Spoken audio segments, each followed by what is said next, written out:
Le département des antiquités égyptiennes se dote de son premier espace d'actualité consacré à la vie des collections au musée du Louvre à Paris.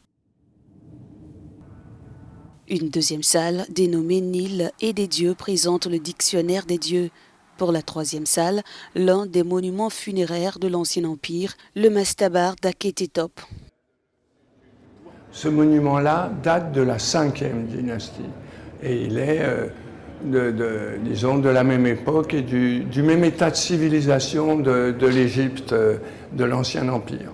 C'est ce qu'on appelle un mastaba, c'est-à-dire des tombeaux des très hauts fonctionnaires de l'État, des membres de la cour, souvent de la famille du roi.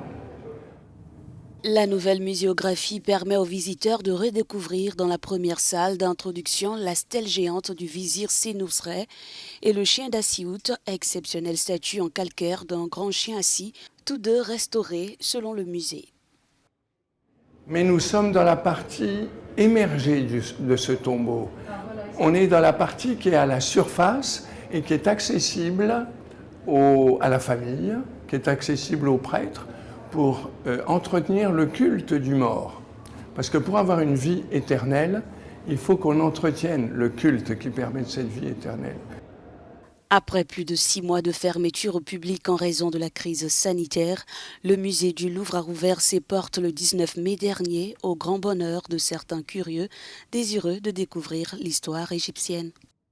Alors, cette vitrine est particulièrement forte parce qu'elle présente les dieux et leurs associations, leurs noms, la relation entre chacun, et elle est extrêmement claire et synthétique, et elle permet ensuite d'explorer tous les symboles égyptiens, comme ceux que je porte, en les connectant aux dieux.